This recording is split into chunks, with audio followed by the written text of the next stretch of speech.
откуда произошло название «Дикая дивизия». Вроде как-то, слух режет. На официальных бумагах она, как я уже сказал, именовалась Кавказская туземная конная дивизия, но в военном обиходе она больше упоминается как «Дикая дивизия».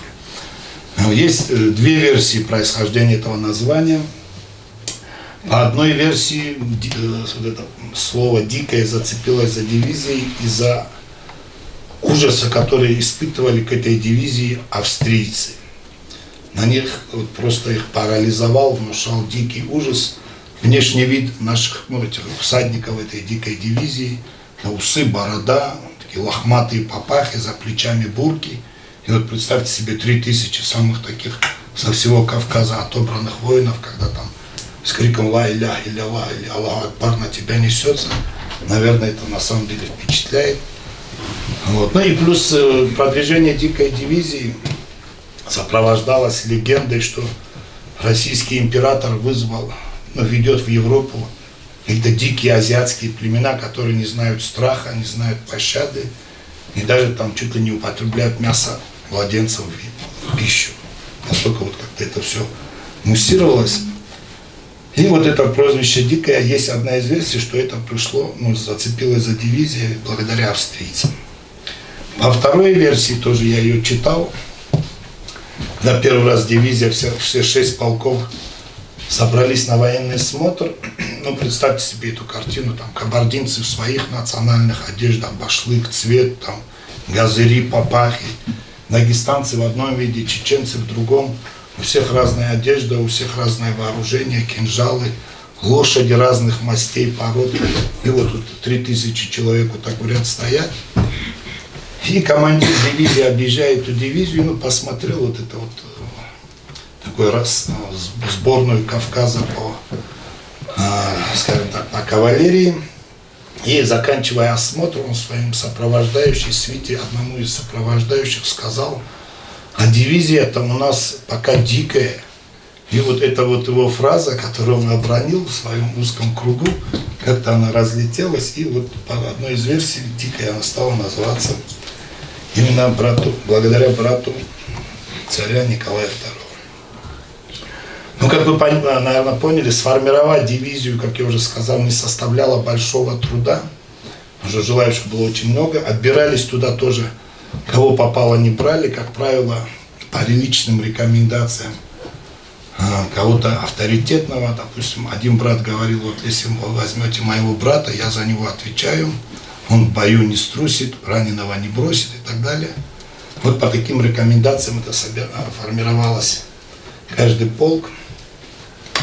Вот. И из тейпов, допустим, в ингушском полку, в ингушском полку служило очень много людей из рода Мальсаговых, такой достаточно известный род. И было даже на тот момент такое мнение сделать вот из этого рода одного целую сотню, сделать чисто вот из выходцев этого тейпа. Поэтому, как я уже сказал, сформировать проблем не оказалось.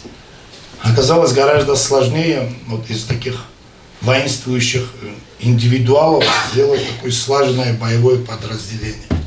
Допустим, если горцы хорошо, с рождения в крови у горцев владение холодным оружием, но оказалась проблемой, допустим, стрельба из винтовки. Они приспособлены были. То же самое там, что касается верховой езды. Вроде бы горцы там с рождения наездники, но оказалось, что одно дело там ездить в горах, стиль один езды, на равнине совершенно другой. И вот этому и плюс еще очень много было, скажем так, терпения, такта проявлено царскими офицерами, русскими офицерами, чтобы приучить таких свободолюбивых, достаточно, так сказать, раскованных, что ли, горцев к воинской дисциплине, чтобы это получилось единое подразделение. Вот один такой пример приведу.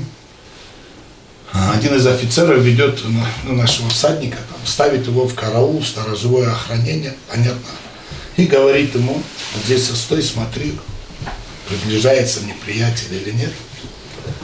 А горец тут же расстилает бурку и собирается спать, всем видом показывает, что он сейчас уснет. Офицер ему говорит: спать нельзя, там надо следить. На что наш, так так сказать, всадник этой дикой дивизии, отвечает ему следующим образом. Я постараюсь тональность это все передать. Он говорит офицеру: тебе боится, не спи. Моя мужчина, моя не боится, спать буду. Чтобы вы понимали, настолько вот как-то это все надо было переучивать. Вот. Дикая дивизия считалась одним из самых элитных подразделений царской армии времен Первой мировой войны в силу разных причин. Во-первых, в ней считалось почетным служить, и в ней были, скажем так, на руководящих, как правило, командирами сотен, полков и дивизий представители высших аристократических кругов России. Те же русские аристократы Гагарины, Воронцовы, грузинские князья Чавчавадзе, Арбеляне, Багратиони, там персидский хан Фейзулла Каджар, французский принц Наполеон Мурат, Шамхал Тарковский, хан Ереванский, вот вся вот на тот момент, которая элита была в России, они все считали для себя почетным служить в дикой дивизии. Но помимо того, что там было, она была элитной, эта дивизия, не только потому, что там служили аристократы, а потому что перед этой дивизией ставились самые сложные боевые задачи, кидали ее на самые сложные участки фронта, поэтому эта дивизия как бы участвовала в очень многих таких известных об этом позже баталиях. И вот, служа в этой дивизии, у боевого офицера, который хотел сделать такую красивую мужскую военную карьеру, было больше шансов реализоваться, чем в каком-то другом воинском подразделении. О том, что эти ребята, эти воины дикой дивизии были лучшими на тот момент, одними из лучших, может быть и лучшими, свидетельствуют цифры. За 3 года существования дивизии, с 14 по 17 год, через дивизию прошло около 7 тысяч человек, и более 3 тысяч, то есть почти половина, были награждены орденами, медалями, боевым оружием и другими знаками отличия. Это говорит о том, что на самом деле они были лучшими на тот момент.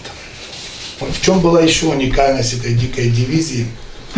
Как вы уже, наверное, поняли, она была разнонациональная, разноконфессиональная. Вот. И там и аристократы служили, и наши земляки, простые горские парни, там, скажем, крестьяне и так далее. И несмотря на все вот это вот разнообразие, атмосфера в дивизии была очень интересная, самобытная, уникальная. Допустим, если в других подразделениях воинских рядовые там и младший, скажем так, состав назывались нижние чины, то чтобы не обидеть горцев, которые как бы мало кого над собой признавали, их называли всадниками официально. То есть нигде в документах там нижний чин Магомедов или там Алиев не звучало. Везде писалось в рапортах всадник там только через всадник. Опять-таки такой интересный эпизод. Всадники, рядовые всадники обращались к своим офицерам исключительно на «ты». Даже к брату царя обращение было «ты». Не принято было выкать. Это и в силу того, что и во многих языках народов Кавказа изначально нет обращения на «вы». Ну и плюс как бы уважение в этой дивизии командиры, офицеры завоевывали не своим происхождением аристократическим или своими чинами, а только за счет личной отваги, храбрости в бою. Как правило, офицеры дикой дивизии первыми вступали в бой. Даже вот брат царя Николая, командующий дивизией Михаил, всегда возглавлял атаки, практически всегда шел первым. Соответственно, выходя из боя, отступая, отходя, точно так же последними уходили офицеры. Поэтому, как не уважать человека, который с тобой своим телом как бы прикрывает твой отход и так далее. Помимо того, что в бою были все равны, и даже где-то офицеры были впереди, во время затишья, там в мирное время, те же офицеры и аристократы, и те, кто попроще, жили в тех же абсолютно бытовых условиях, что и рядовые всадники. То есть тот же царь, брат царя, жил там, мог жить и в землянке, жить и в крестьянской избе, и в палатке. Ел то же самое вплоть, что и самые обычные рядовые всадники. И это тоже не могло не вызывать уважения. Даже вот этот французский принц Наполеон Мюрат, вот так вот живя в землянке в Карпатах, умудрился отморозить себе ноги и был после операции комиссован. То есть в дивизии не было там простой крестьянин, ты живешь там в земле, я там сын наследник престола, буду жить во дворце. Все были в очень равных условиях. А еще один такой момент, эпизод расскажу, который свидетельствует об атмосфере такой доброжелательной между представителями разных конфессий. Если, допустим, офицерское собрание собиралось, и адъютант полка должен был встать, пересчитать по головам, скажем так, кого больше в этом собрании, мусульман или христиан. Если, допустим, офицеров мусульман было больше, то все офицерское собрание оставалось в головных уборах. Если христиан было больше, то из уважения к христианским традициям все офицеры снимали головные уборы и сидели без головного убора. Ну и вот, как я уже сказал, вот многие, да, вот офицеры много чему научили наших всадников, но шел и обратный процесс, такой взаимный культурный обмен. Помимо того, что офицеры переняли от кавказцев черкеску, башлык, папаху, там элементы вооружения и так далее, они также перенимали от горцев и уважение к старшим. Вот такой эпизод тоже расскажу. В одном из полков служили два брата офицера Бекборовой, а их отец был простым вахмистром. Ну, это, скажем так, на уровне сержанта, как я понимаю, современной армии. Но, тем не менее, офицеры полка приняли решение из уважения к этим братьям ввести в офицерское собрание ихнего отца. Ну, он был, понятно, где-то на 60 лет человек. И мало того, что он был включен в офицерское собрание, мог посещать, он еще и сидел всегда как старший на месте председательствующего. То есть, несмотря на то, что у него звание было не очень, но из уважения к его возрасту русские офицеры, проявляя к нему уважение, сажали его на место председателя. Вот. Служить, как я уже сказал, в этой дивизии было очень почетно. И очень многие офицеры из других родов войск писали рапорта, чтобы перевестись. Там, допустим, моряки, артиллеристы, пехотинцы писали рапорт: прошу перевести меня в дикую дивизию. В силу разных причин, как я уже говорил, в этой дивизии легче было, поскольку она была на самых таких горячих участках, легче было показать свою доблесть, получить орден, медаль, очередное звание. Вот. Плюс еще, что было, чем была знаменита эта дивизия, за все 3 года ее существования не было не зафиксировано ни одного случая дезертирства. Вот. При том, что участвовала она, как я уже говорил, в самых таких кровопролитных сражениях. Ну и самое, что вот, мне кажется, на мой взгляд, и сейчас это актуально, и тогда, видать, это было очень важно, всадники дикой дивизии никогда не оставляли своих раненых или убитых товарищей на поле боя. Несмотря на самый там интенсивный смертельный огонь, всегда выносили с поля боя раненых или погибших товарищей. Это тоже, конечно, не могло не, как сказать, не нравится. Ну, как бы все понимали, что он не останется где-то там в лесу или в поле, его обязательно, как положено, в соответствии с ритуалом похоронят. Забыл сказать, что в каждом полку дивизии обязательно был полковой мулла, который наравне со всадниками шел в атаку, держал в одной руке Коран, в другой шашку. Это тоже как штатная боевая единица в каждом полку была. Я расскажу вам один эпизод боевой, который наиболее, как мне кажется, ярко характеризует отношение воинов, всадников дикой дивизии к боевым действиям, да, скажем так. Вот представьте себе, идет дивизия там походом по Австрии. Ну, подходит к провинциальному австрийскому городку. Командир дивизии останавливает дивизию и посылает на разведку конный полуразъезд, там где-то порядка 20 человек, ингушей. И 20 ингушей подъезжают к окраине города, не встречая сопротивления. Едут по улочкам этого города, никто в них не стреляет. Они заезжают на центральную площадь, ратуша. И в этот момент, опять там была организована засада. Их со всех сторон окружили австрийские солдаты. Соотношение было не в пользу ингушей, там в несколько раз австрийцев было больше. И по правилам военного дела того времени, если противник превосходил тебя в несколько раз, как бы в принципе можно было сдаваться. То есть понимая, что сопротивление бесполезно. И цивилизованные, скажем так, австрийцы предложили ингушам сдаться. Вот. Но переводчик, толмач, скорее всего, это был ингуш, который плохо понимал австрийский или немецкий язык. Предложение австрийцев перевел на ингушский язык примерно следующим образом. Они, говорят, предлагают нам сложить оружие, поднять руки и выйти за них замуж. Вы понимаете, такое предложение не только ингуша, а любого адекватного горца и вообще человека, конечно, не могло, так сказать, не могло быть принятым. Соответственно, ингуши выхватили оружие, пистолеты, сабли. Завязался скоротечный бой. Понятно, что соотношение было не в их пользу, и они все погибли. Ну вот эту вот перестрелку, шум этого боя услышали их земляки, которые стояли за городом, всадники ингушского полка. Как я уже говорил, дивизия, полки формировались там по принципу друг, родственник, сосед, земляк.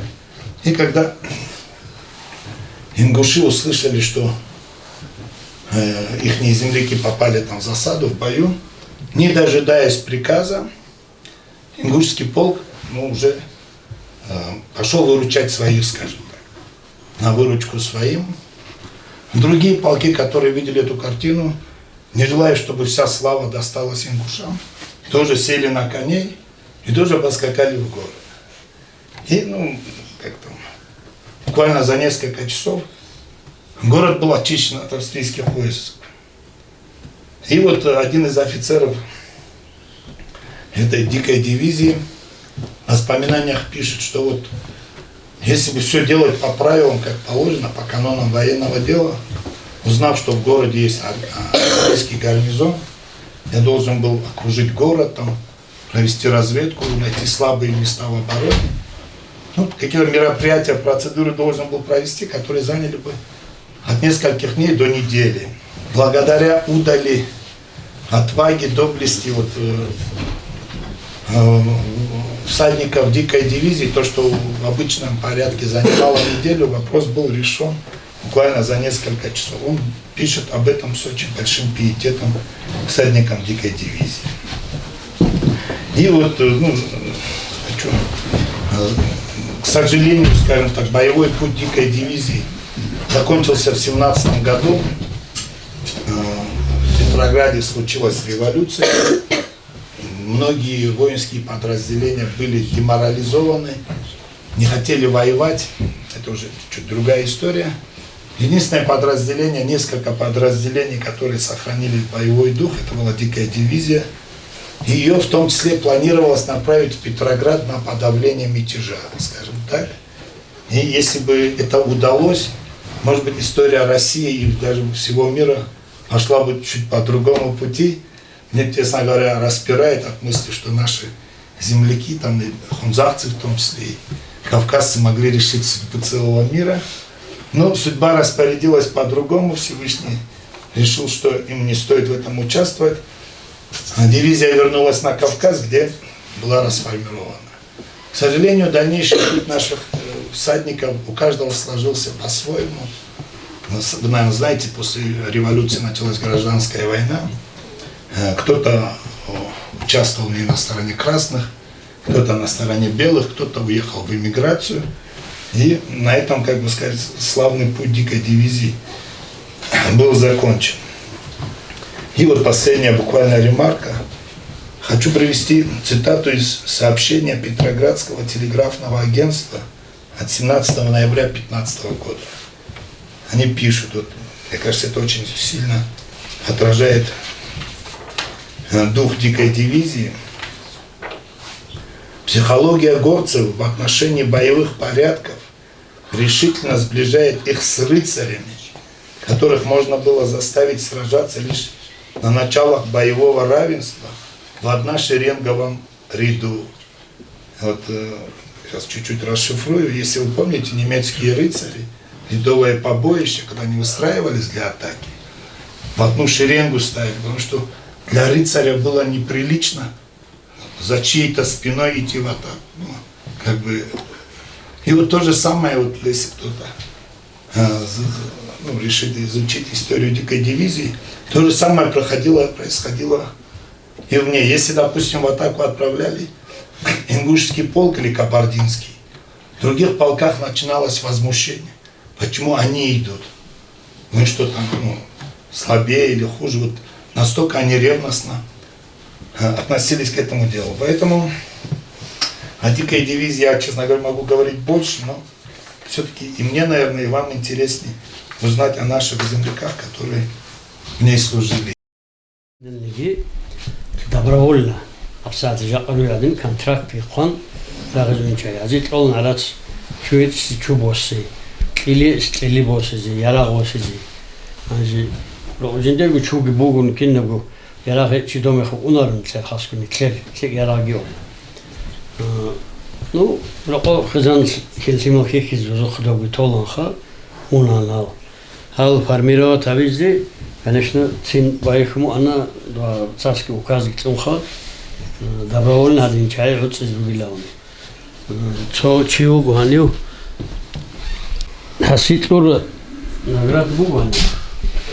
Полиугу за участие в наборе всадников добровольцев во второй дагестанский конный полк историческую азадину, а так народ дикая дивизия. И в пополнении жителями из участка добровольцами запасных сотен, а потом и незапасных, которые прямо пошли туда, заслуживает награждение высочайшей утвержденную нагрудной светло-бронзовой медалью на ленте ордена Белого Орла. Он захотел, чем судили в Гитиново. Саб крестал джога сишуару, она японский раздавал его. Хал организовал табур слухи, она толе наградаха, организовал абсолютно военкоматов контактников. Жани Росуль, какой-то лауля один чиси, думаю она. Асул именук она цеве заманас, почасу кануэл служит там. Он захотел, Гитиново су один хамдилавн. Он захотел Шайх Бабуге алда, Мадраски алда, Ицували, Ицалда, дошла тавал, униахала, удибертсини кауги рузалу. Адам, Шайру ал, здесь байханха, байвиханы контрактник алды, план час, узугу контракт алды, хон, байхи хаурчи хаугана.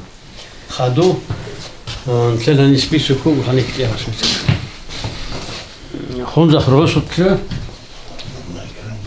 они old Antwuchi, Абрао де Арха, контракт Кепхан. Они ругу, что тот асахимис, цадас, ахалтис, мушулис чай. Росутля, чай ругу саляхал, то что историкал Джуэскен Грачуна и Нутляха, ну. Да, кунгуру сразу кинул трунашил. Издал клосса.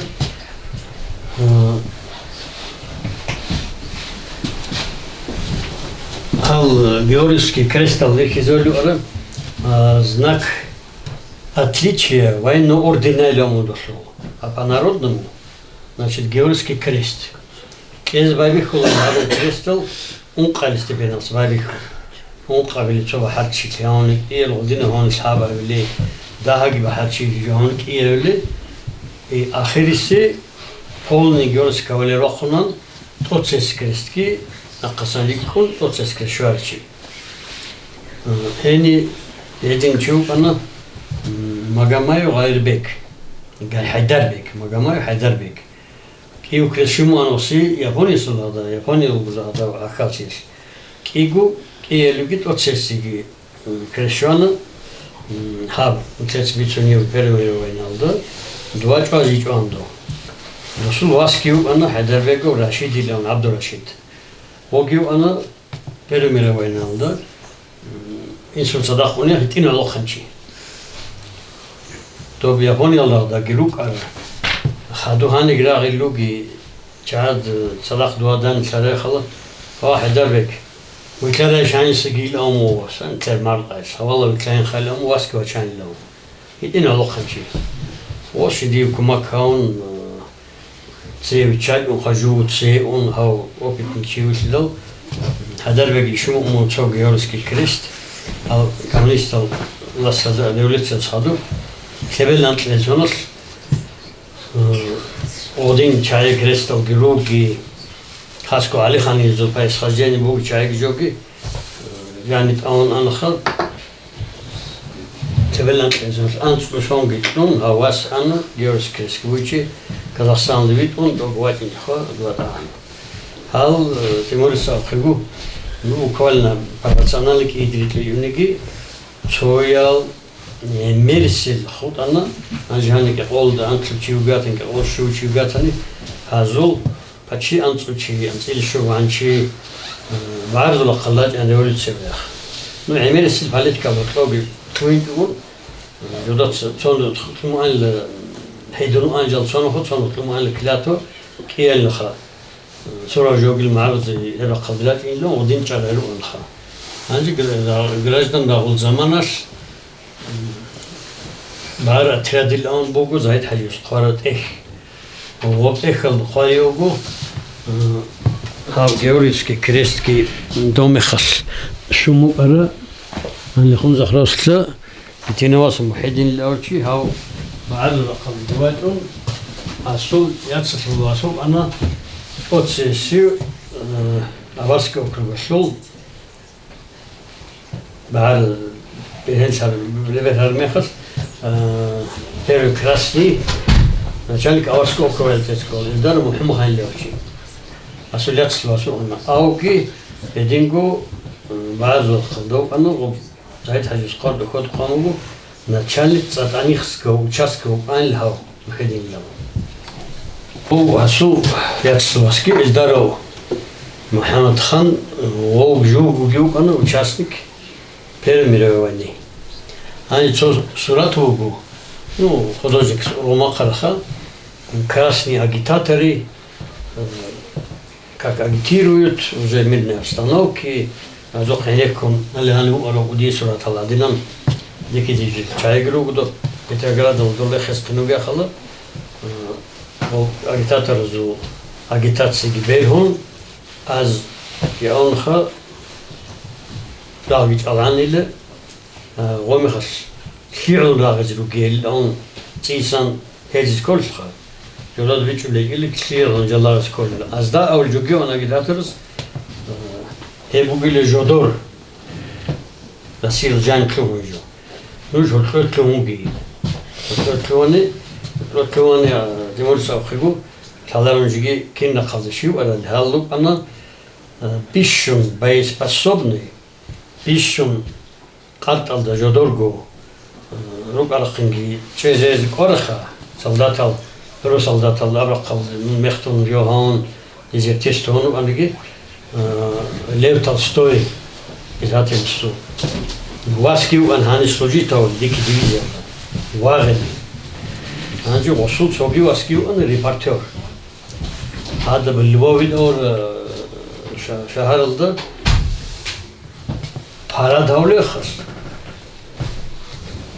to jigi raglugi какой-то литовский полк, какой-то преображенский полк, долгий жоги унимахас, ну еле-еле чуалги клион хикичиха харгарит элгерет он доздад данди хал арамехас دوارو اشین روس کوریا دیکتاتور بود کورسپوندنت جربین دو اجی صورت باقی زمان گلوبان بود هادل صورت الگی هزول قمرت قاعده ساده باز para دوره خلق красный башлыкил он қара очекогу толстой сувасас вагли васкурха тогис это бар Европа алды то ибитуму анго тоги корреспондент журналист хатинан жалгы жудотсугу хин айдас цунун рубан хал хаб красновос авлиугу хал ону аранил адлу хавизи до революции подают тези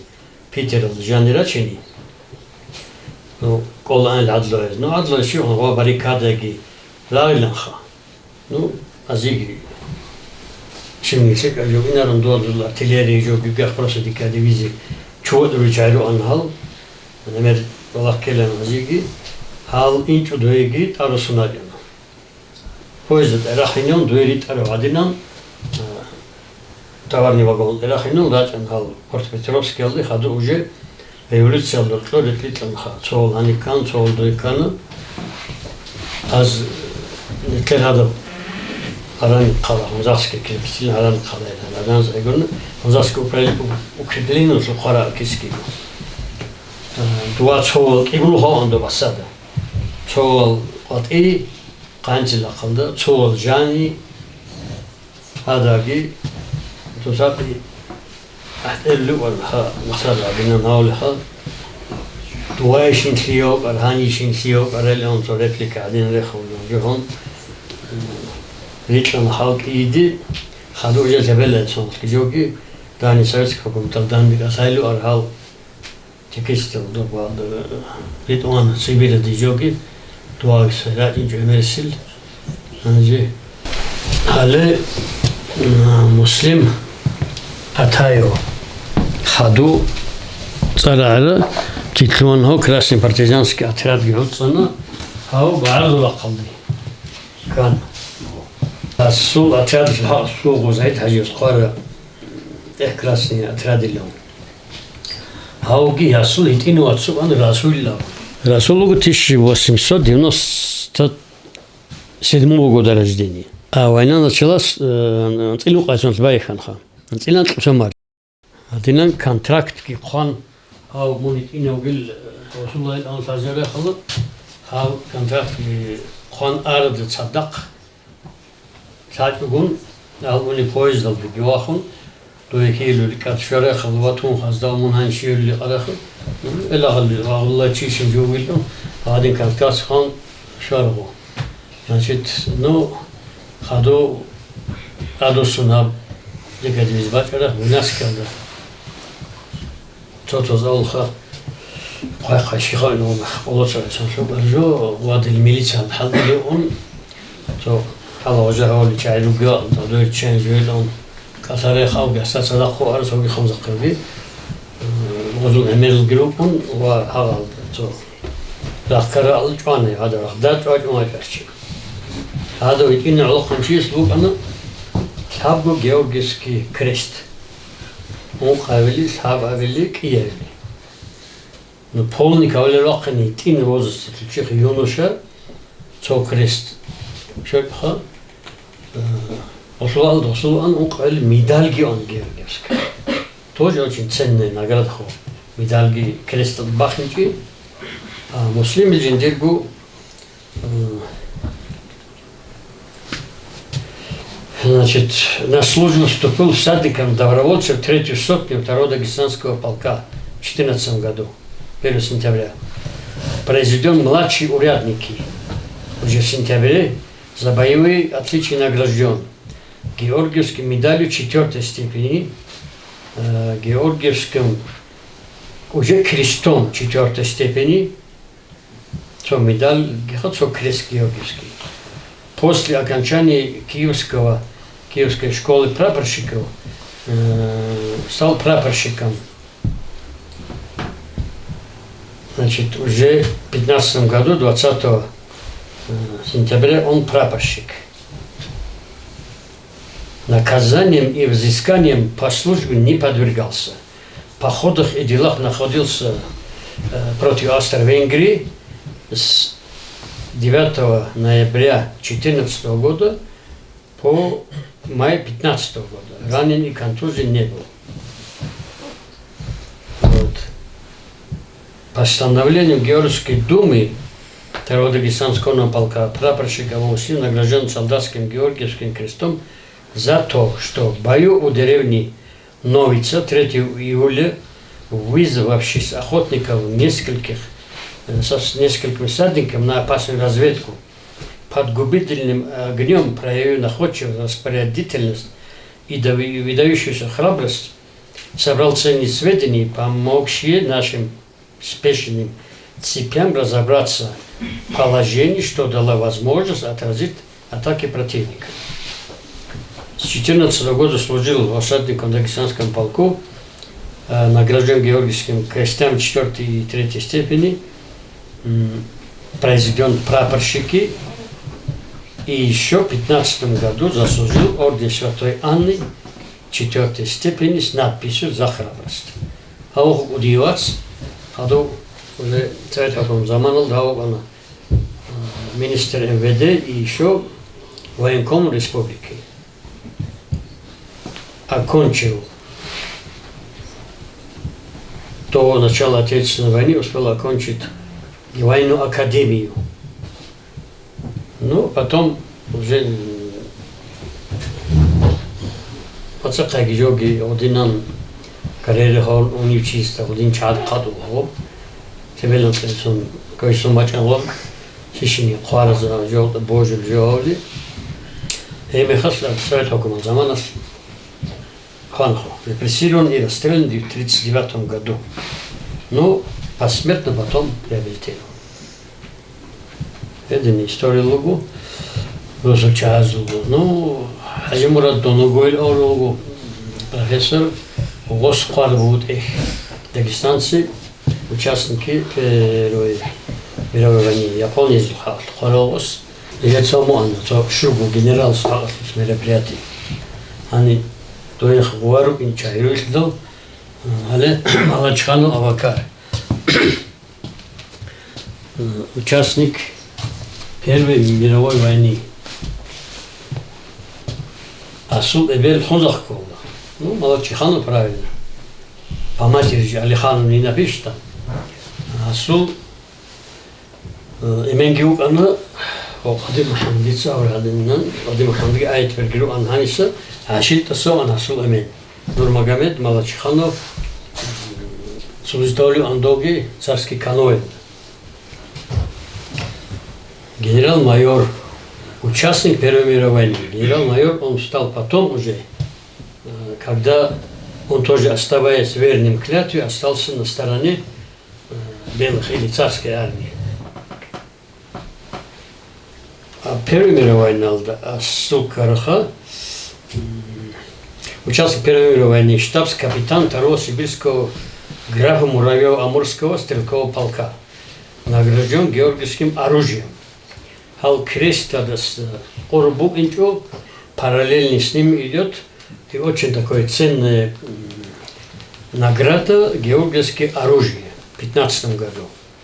За то, что 10 октября 2014 года у деревни Садковище, произведя с 9 конными разведчиками разведку, впереди сторожевого охранения настиг неприятельский кавалерский разъезд, такой же разъезд.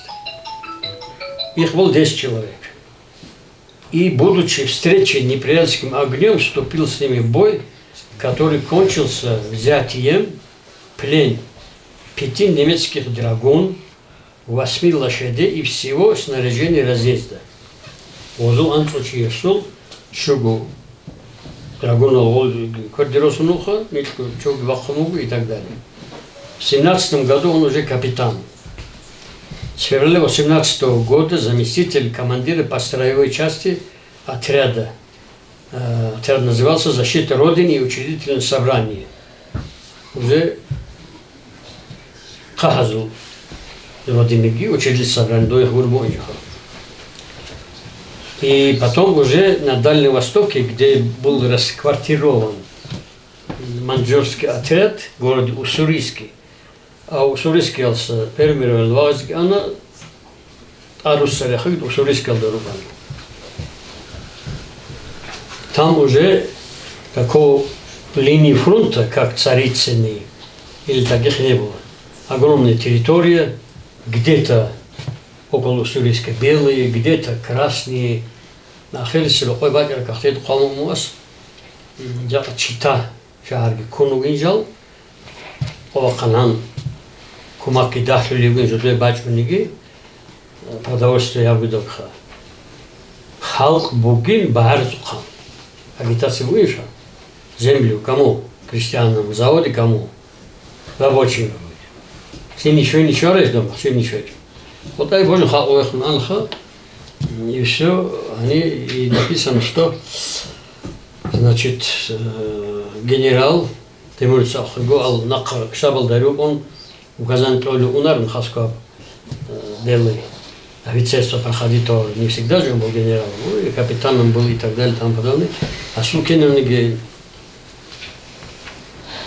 наградной шубу орден медалу асул, Адашара. И написано, в марте 19 года погиб в бою. И потом там была армия атамана Семенова. Он служил в армии атамана Семенова. И погиб в бою. И Хасул Химал Казан Рук Араеши Ляндица Уссурийский музей Алдыкон. Чем не место захоронения не знаем. Химал Казан Рук Араеши Талару. Кварж балаули унха, асулха джиги балайз бубухай. То Уссурийский контрактником Милхон Закай Джоэл, он исо хани гуруни, и дори бизнесмена лугу, дост алайха. Анжелаб награда азу. Ола дистроце хали ахириси хон захросутля полный георгиевский кавалер. Хайдарбек Магама из Хунзах, выселения Хунзах, участник, значит, и японской, и так далее.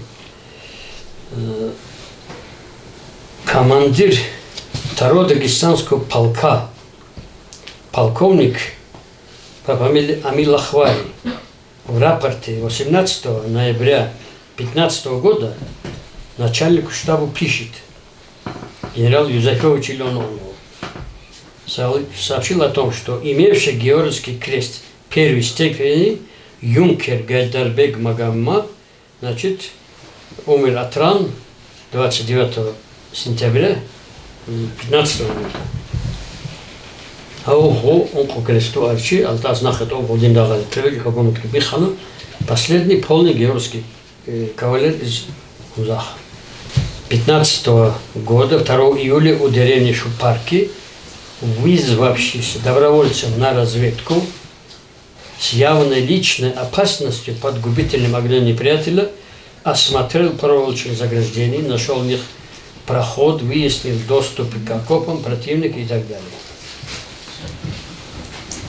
Сам вызвался добровольно, что-то, один балда, часть колонхов, георгиевский кавалер, тот, годик анигени ханик бицуни он. Госпитал Дирач унил, значит, мешок креста злугцундач он гилла. Хебдил один қимату жешил ебук ара. Хасм Каменстицкий. Агитатор лугунан, неверда вази колон элгун, хайм хрикулайн лха. Жеш инишимун вази не вилорах. Босу бали он георгиевский крест. Дида Тимурида, Цовиз и так далее. Это сказки, ложь. Командир полка, одно охмарили очисту, як племянник, як човек уже Йохан служит то ли вратами, як розотличи. Едцу кумахайль говорит, си крестом карентези жёет, он ас киден хачу, хази хан, адил буглидой, бит ани, вообще не буквы. Шайлони. Букана Георгиевский совет или как-то. Из тех, кто носил Георгий, 1, 2, 3, из этих ветеранов этого полка, Haz, so ya çekan jomlar şu. Haz, qolan, jaqa, oğuldat bak kolgun. Atliçi songili Timur. Gurut bak kolgun atliçi songili Talhat. Butol del bala kolgun atliçi songil Zubair и так далее. Анжи гоз hasbi хизеора олего через поролтки пошли или добровольно жолуна шадинжо. Хадинжо хон хаз утуди толан син. Начальство там сидело где-то у себя. Они в своих окопах по демократичной шоу. Тут отчасти стричи говорили. Хагаб кази хон хаду аз подписал геон битоном, что Тимур достоин награждения таким-то крестом. И дальше они рассматривали. Хаб ротался, хаб список до список, потом полковой Георгиевский комитет собирался. Это был солдатский, первое начало. А там были уже офицерские. Тозги, подтверждение, он уже ужасал, Богу. И все. Только после этого оно шло наверх. И потом царь расписывался. Георгиевский крестов, عقيمة تقول شو الجبود هذه نفسها الأخير راه النوجو ساعات интересующий пчелёты ходят, доги он добалази, послужной список и по какому событию, какая награда была вручена, цакима тужал он ел. И тогда он дросани до Кавказа босани унитливарен частха. Средний Азия ваққизан дасхаду хива и так далее, хадаги ани босани, в заманалда полный георгиевский кавалер логу аққақ игучи, Чантоли и Шаман. Это сурат алгилугу.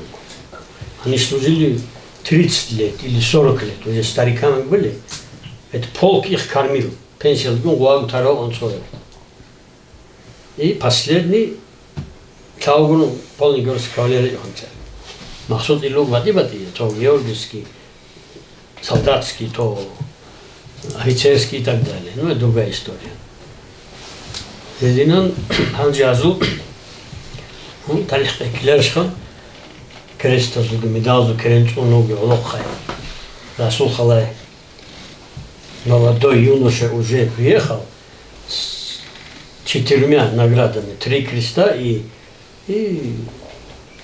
дальше. Он уже не является победителем, и они тоже не являлись победителями Первой мировой войны.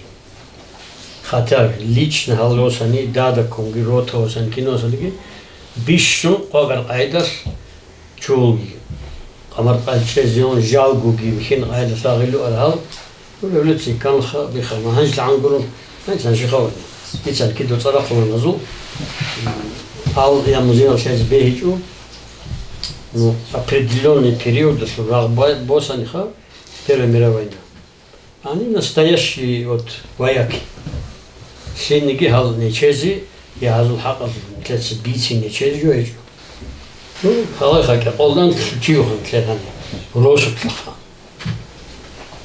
Хал дуэ униаха, рузмат ишалари чаю унадилха. Ва табуан сонг дуаги Анцилун қайлысы, па 17 табуан қоусонг дуа рус офицер он азул. Мацки сангилач анхал. То унал холюге холченги. Хуан казаказу кинал да жури хизом опцо. Лаза қотули, қап қотули жо холи. Они холюге халап воп на полном скаку, а сука борчу муму холюге холчен. Анжи не растерялся. Ведь они очень такие смышленые хава. Лоханчиха. Анжи ас вобожуна хадук чогичан, на ходу квезикун, он продолжил это дело. Ну, Георгиевский крест, конечно, не дадут, там надо состав подвига или у нас. Анжи, ага ехал, мы хоть свечу, наққаш анжин саляхаги. Букан или какая-то шкатулка. То сайра туан ладал, да? Урайлан. Мы ходали, была это же, где, собственно, зал воинский славили, он тоже хаулюха. А к сведению, ну, они, он захимерчил, Чан Рагулкш, хозахтот чай халзаратанги. Хезул, вот, участники русско-турецкой войны, 1877-78 год. Сербия, Болгария, Туркас, освободили Тазилон, она во второй дагестанский полк, Халимет Солевара. Вот ему он удается оранжевый, первый регион его. Хал гойраг из Армехас, они ваихкан, един газова, регион, насильство, слой жухани отличатайзе, далее клехонзах мухчаз, лакудон хени жувать гуну хени, ну жувара до псогул делги жог, до балахашни решениона, розбухана, туа гучван, павеси тауна, сивил дритана. Хагав заманаш, нетлер дine vertselion Türk adandırağıyla antlerden şey. Hani kunda xrosut antçıyordu. Antçıyordu surat olduk. Antço surat şu anda. Hagадин чай, начиная с русско-турецкий. Вообще-то начиная древний хунзахил, тема Цоцесхобу, потом Сарир, потом Мохан период и так далее. Насчет войны я говорю. Русско-турецкая война, Хагалукара, Хагасан Байхулиугу, Хадубугана. Японская война, потом Первая мировая война, значит, Финская, Вторая мировая война и так далее, там подобное. На Абзал Хаулимидец. Уже тот сестендал за когда таунуха, дивизии Махвалемугу, антисусаму Эблехаули, я Хагумас Паримагдоб, главный Обаульчи Нижуха Абдельчаха, Куралнур Химованджеску Дичи, Восан Гортлиса. Гортлис Восан Хабхаун Дилитлер, 600 тысяч аниле. Данзбук Архарацина. Зубаев Гедеонович, а вот Гасанов Хаджи Ильичу какая-то информация, он тоже правый или с пистолетом? Гасанов Хаджи. Да. كان سيرخوز الحظ اللي حصل وصول منه أنا نشانك أيربورتا ماشي حصل ديدوش قال واتساب هاجي هاوجي советская власть той заманаш قلون تلزون بقى صورته ميليتسي روان أنتون زي الخارجي ودواء عطايا عبد القادر ده مسلم الجوبي واتس он тоже был красным начальником милиции, он тоже был хоть и рядовой, милиция Лопара, лоб долгоца вакар дохода, асул васулку дохасол инсу ималха кодогоб суратки ко. Аста олимуха илючка хажилон, це кличка жокисана, читал я это шифровать не могу.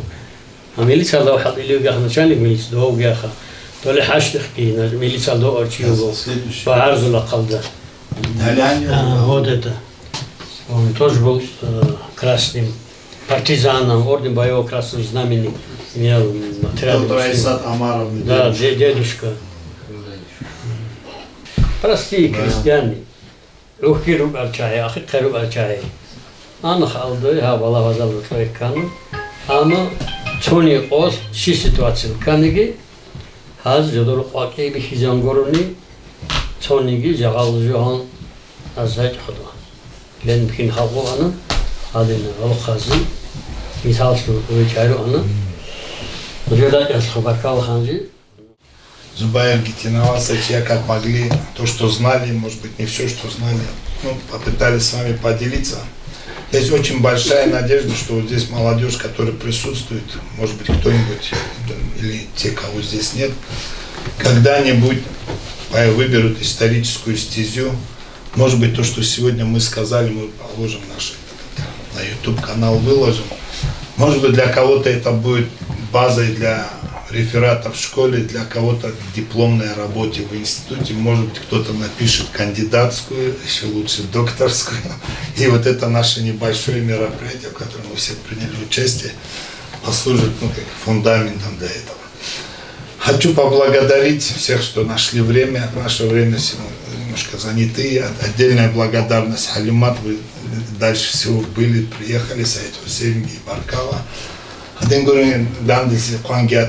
Если что-то в дальнейшем у нас есть планы про Алиханова, про Махана Аварского сделать, если вам это интересно, будем тоже также информировать.